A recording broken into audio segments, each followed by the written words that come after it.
और उसको रोग से मुक्त भी करेगा, लेकिन करेगा अपने हिसाब से, उसकी नीत देख के कि आगे कहीं और गड़बड़ ना कर दे। तो कहने का भाव है जो प्रसंग हमारा उसी पढ़ाते हैं। तो परमात्मा से जो हम मांगते हैं वो यही मांगनी चाहिए कि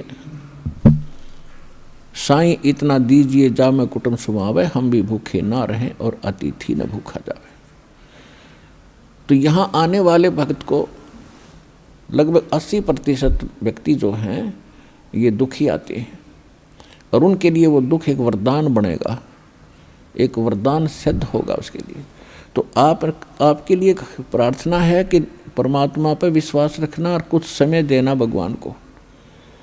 और दूसरी बात ये है कि आज जो प्रसंग चल रहा है कि लाखों वर्ष सतयुग में आपने लाख वर्ष का जीवन भी प्राप्त हुआ, और वो भी थोड़ा लग गया, मरने लगे जब ने सोची कि और भी भगवान थोड़ा सा समय दे दे। त्रेता में हजारों वर्ष का रहा, द्वापर में भी 800-900 वर्ष तक जीवन रहा है जीव का, और कलयुग में अब 60-70-80 वर्ष हम मुश्किल से जी पाते हैं, 90 वर्ष हद कोई पकड़े मुश्किल से। अरे ये तो थोड़ा मानना है कोई बड़ी बात नहीं, हमने लाख वर्ष का भी जीवन थोड़ा माना और वो भी अंत हुआ। ये जीवन तो अंत होगा ही होगा, ये तो फाइनल समझ लो, तो आपने पता है इस बात का, लेकिन मरना हम चाहते नहीं। वो बात अलग है कि अभी नहीं, अभी नहीं। जो मर चुके हैं वो भी ये सोचा करते अभी नहीं। कति स्वस्थ व्यक्ति और खूब फैक्ट्री लाग रही, लाखों करोड़ों अरबों रुपए की कमी नहीं, अपने ही हेलीकॉप्टर से मृत्यु को प्राप्त हो गया एक्सीडेंट होने से, और अब क्या बनेगा, गधा बन के घूम रहा होगा। मृत्यु वो भी गया, या मृत्यु कोई अचंभा नहीं है, ये तो यूनिवर्सल ट्रूथ है। लेकिन इस मृत्यु को से बचने के लिए अब तरीका है, मालिक की शरण में आओ। कबीर ये तन जाएगा, सके तो ठहर ला, एक सेवा कर सतगुरु की, फिर गोविंद के गुण गा। कबीर साहब कहते हैं ये मनुष्य जीवन तो सबका जाना है, और समय पर जाओगा, जितना आपको प्राप्त है उससे अधिक नहीं मिलेगा। एक प्रियव्रत नाम का राजा था, उसने 11 अरब वर्ष तक तप किया, और 11 अरब वर्ष तक उसको राज्य मिल गया। तप से राज्य प्राप्त होता है। अब 11 वर्ष अरब राज्य करके जब वो मरण लगा, 11 अरब वर्ष तक राज भोग के, इतने ठाठ माना हम तो राजा के। मरते समय जब यम के दूत उसको लेने आए, तब उसने एक का प्रार्थना की कि मुझे कुछ श्वास और दे दो। बता, 11 अरब वर्ष में तो किला तोड़ा नहीं, ये कुछ सांसों में तो किला तोड़ देगा। यम के दूत कहने लगे, खबरदार, तेरे ताई एक भी सांस लेने का आदेश नहीं है, और टीटी भी पकड़ लेगे, गुद्दी पकड़ कर घसीट लेगे उस राजा को। और यहाँ परमात्मा क्या कहते हैं, जम जो राजा से डरे और मिट कर्म के लेख, अदली असल कबीर हैं ये कुल के सतगुरु एक। मासा घटे न तिल बधे, विद ना लिखे जो लेख, और सच्चा सतगुरु मेट करवाई ऊपर मार दे मेघ। क्या कहते हैं भगवान कि जा सतगुरु की मैं बलिहारी, जो मेटे जम तल बाणे नू। क्या बताया भगवान ने अपनी महिमा में कि उस सतगुरु पर बलिहारी जाऊं जो यम के तलबाने यानी तलब किया जाए यम के दूतों, यमराज के द्वारा जिसको बुलाया गया है, और यम के दूत लेन आगे, कहते हैं उसको वापस कर दे, भाग जाए यहाँ से, ये नहीं आएगा, ये हमारा बच्चा है, तुम इसके निकट नहीं आ सकते। यानी उसकी उम्र बढ़ा दी, कर्म की रेख काट दी, मिटा दी, वो अंत था वो समाप्त कर दिया, और आपकी आयु एक्सटेंड कर दी, बढ़ा दी। अब आप बालक हो, आपको मालूम नहीं कि कितना कीमती है मनुष्य जीवन, एक सांस की क्या कीमत है। कबीर साहब कहते, कहता हूँ कही जात हूँ और कहूँ बजा के ढोल, श्वास जो खाली जात है वही तीन लोक का मोल। मनुष्य जीवन का श्वास, कितनी कीमत है इस श्वास की, और हम इसको कैसे बर्बाद कर रहे हैं। और उस श्वास को प्रियव्रत ने प्रार्थना की कि, और भगत भी था वो पहले जीवन में, तो नहीं मिला, एक श्वास भी नहीं मिला। और यहाँ आपको इतने श्वास बढ़ा देगा, आपकी गिनती भी नहीं होगी। तो ऐसा समर्थ भगवान आपको मिल गया है।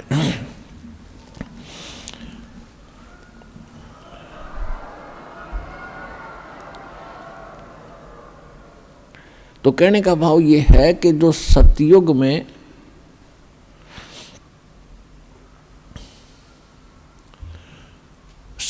जो पुण्यात्मा आप ही में से फिर क्या जो पार नहीं हुए वो यहीं भटक रहे होंगे, और सतयुग में फिर जन्मे वो पुण्य खत्म हुए।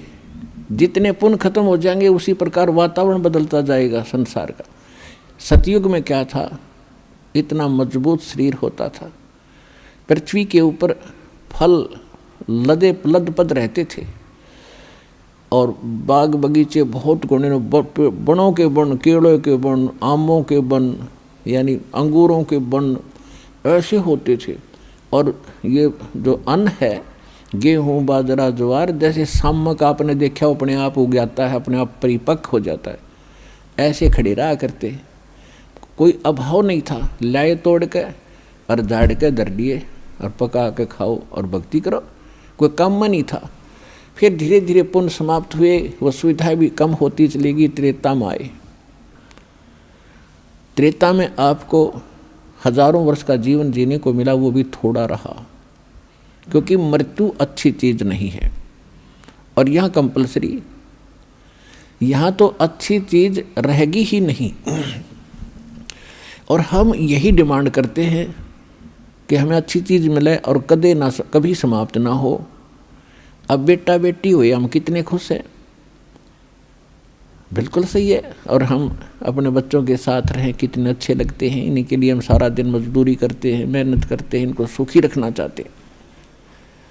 और ये मृत्यु हो जाती है 1 मिनट में, बच्चे ही मर जाते हैं, बाप माता पिता दोनों मर जाते हैं इकट्ठे ही, पूरा परिवार नाश हो जाता है। तो व्हाट इज दिस? यो लोक है, ये संसार है जहाँ आप रह रहे हो। ठीक है, अभी तक आपको ये पता ही नहीं था कि इसके अतिरिक्त भी कोई स्थान है, तो ये भगवान ने आके बताया है। और कुछ अपने गवाह भी तैयार करके वो कच्चा काम नहीं करते, अपना उन्होंने गवाह भी तैयार करके जिन महापुरुषों को उस स्थान पर लेकर गए जो सुख में सथल है। गीता अध्याय नंबर 18 के श्लोक नंबर 62 में कहा कि अर्जुन, तू सर्वभाव से उस परमेश्वर की शरण में जा, उसकी कृपा से तू परम शांति को और सनातन परम धाम को प्राप्त होगा। परम शांति वहाँ होगी जहाँ मृत्यु नहीं है, और जहाँ मृत्यु वहाँ शांति किसी।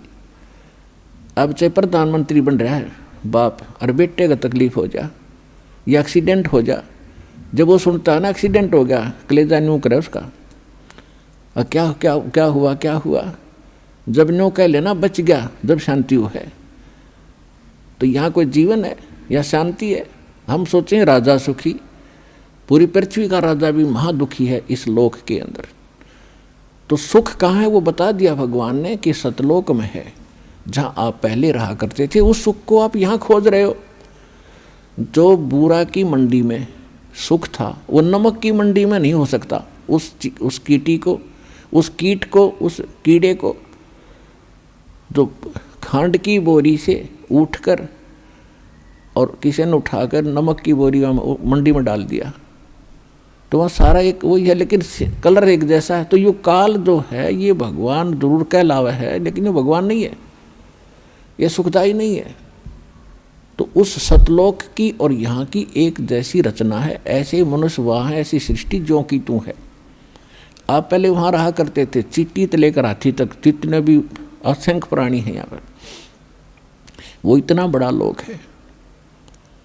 और आप एक परिवार की वहाँ इतनी स्थान है, ऐसे हरे भरे बाग, ऐसे सदाबहार बाग आपके आंगन में लगे रहते हैं।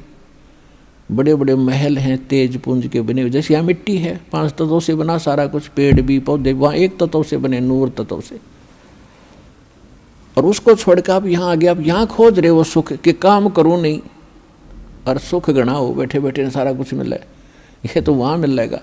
तो इसकी नकल काल न करा कि स्वर्ग और महास्वर्ग। अब वहाँ आपको बैठों को जरूर मिलेगा स्वर्ग महास्वर्ग में, लेकिन पूंजी आपकी खत्म हो रही है। और वहाँ पूंजी बिल्कुल खत्म नहीं होती, क्योंकि आप अपने बाप के घर पर हो गए। बाप के घर पर कोई किराया थोड़ा देना पड़ता है, वो परम पिता है हमारा। तो वहाँ तो यहाँ स्वर्ग में जो पूंजी खत्म हो जाएगी, आपको फिर पृथ्वी पर पटक देगा, झाड़ा ले करके आपको चूस कर आपके पुण्यों को खत्म करके यहाँ पटक देता है। और वहाँ कभी पुण्य खत्म होते ही नहीं। जो प्राणी वहाँ जाएगा वो पुण्यों से इतना परिपूर्ण पुण्य हो जाएगा इस भक्ति, सत भक्ति से, और फिर अपने भगवान के पिता के घर चले जाएंगे। फिर वहाँ समस्याएं समाप्त हो जाती है।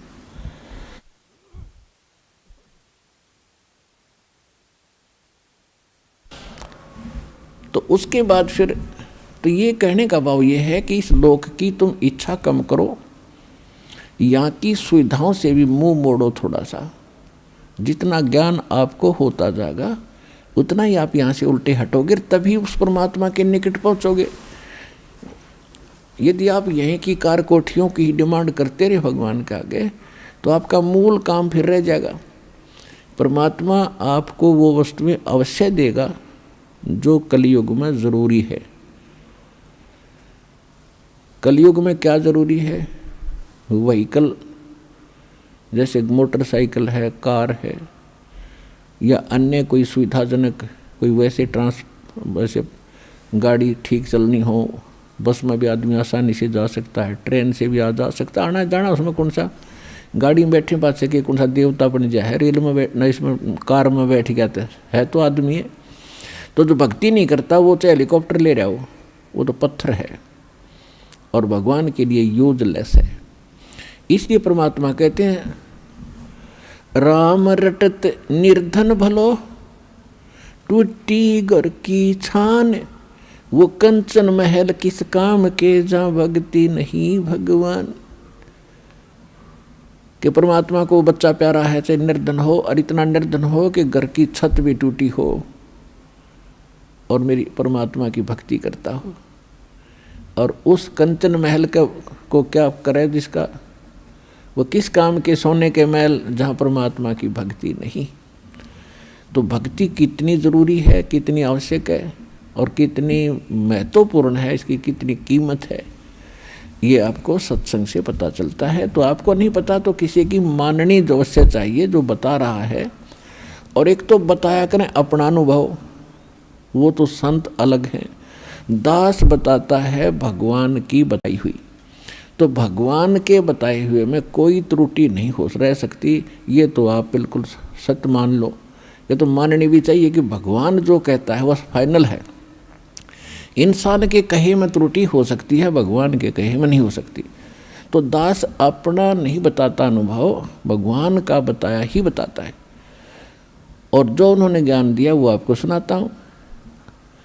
और जिन महापुरुषों को भगवान सत्य वहाँ लेकर गए फिर वापस छोड़ा, उन्होंने जो ज्ञान दिया वो आपके रूबरू करता हूँ कि उन्होंने भी ऐसा ही कहा है और परमात्मा ने स्वयं आकर भी यही बताया है।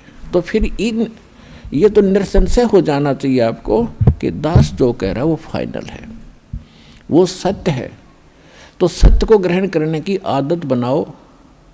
बच्चे खिलौनों को सत्य मानते हैं क्योंकि उनकी बुद्धि इतना काम नहीं करती। छोटे छोटे घोड़े होते हैं खिलौने से, कार होती हैं, उनको हाथ से ऐसे घसीटते हैं और उनको कहते हट जाओ कार आ गई है, हट जाओ कार आ गई है, और पीछे पीछे दौड़ रहे हैं उसके। तो ये खिलौने हैं इस पृथ्वी लोक के जो आप डिमांड करते हो, वो तो खिलौनों से खेल रहे हो। और इस ज्ञान से फिर आप खिलौनों से खेलना अपने आप छोड़ दोगे। जैसे छोटे बच्चे होते हैं खिलौनों से खेलते छोटी छोटी कारों के साथ, और जब वो बड़े हो जाते हैं उनका विवाह हो जाता है और उनको ओरिजिनल कार बैठने को मिलती है, तो फिर क्या वो उन खिलौनों वाली कार से खेल सकते हैं? बड़े व्यक्ति आप उन खिलौने वाली कार को खेल सकते हो, उससे नहीं खेलोगे।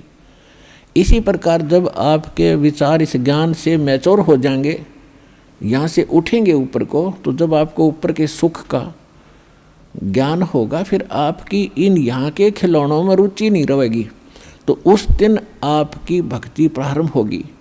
और एक दिन यो ज्ञान आपको होगा, भगवान ने आपको शरण में लिया है तो आपकी ऐसी स्थिति बनावेगा। पहले तो आपको जिन वस्तुओं की आवश्यकता वो ज़रूर देगा। अब आप यहाँ आते हो तो कोई तो रोग से दुखी है, कोई कर्जे से दुखी है, कोई अन्य कोई पुत्री के साथ कोई गलत घटना घट रही है भाई, कोई किसी केस से पीड़ित है, कोई किसी कारण से। और जो भी ज्ञान और भक्ति दी जाती है आपकी वहीं नष्ट हो जाती है, क्योंकि आप भक्ति करते हो, फिर 36 आपके ऊपर आपदाएं हैं, उनसे पर अर्जी लगाते हुए भगवान ने हो जाता, वो आपकी साथ साथ खत्म होती है। तो परमात्मा आपको कैसे ठीक करेगा?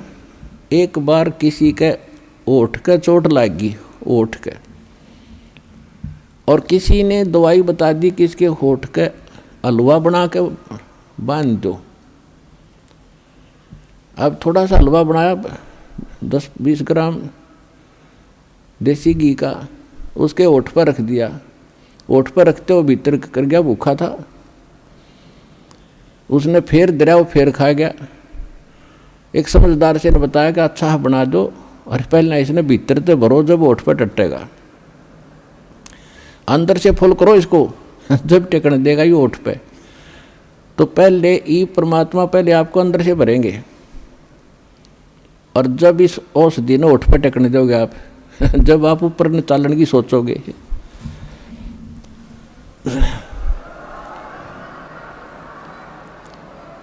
अर्थात आपकी यहाँ की जो रिक्वायरमेंट है, दाता आपके दुख हैं पहले इन्हें ठीक करेगा, और ठीक होके फिर आप गफलत कर जाते हो। इतना भी मालिक को मालूम है, आप चाहे मानो या ना मानो।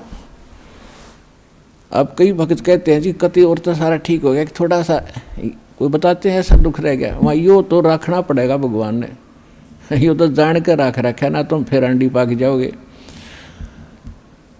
तो परमात्मा कहते हैं कि सुख के माथे पत्थर पड़ो, जिसते नाम मर देते जावे, और बलिहारी उस दुख के जो पल पल नाम उठावे। तो परमात्मा कहते हैं इसे सुख का आग लगे जिस तो भगवान की भूल पड़े। और बुद्धिमान व्यक्ति, समझदार व्यक्ति, भक्त ने ये मांगना चाहिए, परमात्मा ऐसा दुख दिए रखना आपकी याद बनी रहे, ऐसा सुख ना देना जिससे आपसे दूर हो जाए, भाड़ में जाए ऐसा दुख सुख। तो पुण्यात्माओं, ये परमात्मा थोड़ा बहुत जो रखे है ये अनिवार्य ही होगा हमारे लिए, ये सोचकर आप अब ब्लाइंड फेथ करो इस मार्ग पे।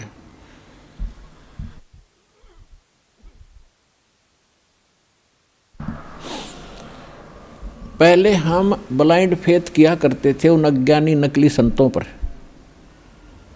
और वहाँ उन्होंने हमारे उस ब्लाइंड फेथ का, यानी अंधे होकर उसके पीछे लगना, उन्होंने दुरुपयोग किया, जिससे हमारे पूर्वजों के जीवन नाश कर दिए। अब उस ब्लाइंड फेथ की स्थिति पर आपको लाने के लिए बहुत समय लगेगा दास को, लेकिन एक दिन आप हो जाएगा, जब सारे प्रमाण आपके रूबरू होंगे कि हु इज गॉड, परमात्मा कौन है और कैसे मिलता है। इस साधना से जो दास दे रहा है वो किन किन को भगवान मिला है, और जिन्होंने वो भगवान मिला है तो उन्होंने उसका वर्णन क्या किया है, कैसा बताया है।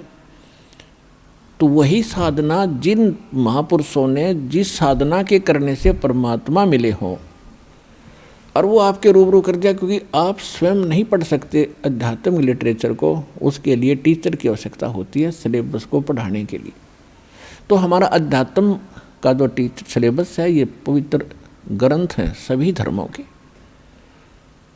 पवित्र बाइबल, पवित्र कुरान शरीफ, पवित्र गुरु ग्रंथ साहिब जी, पवित्र कुरान, पवित्र वेद, पवित्र श्रीमद् भगवद गीता जी।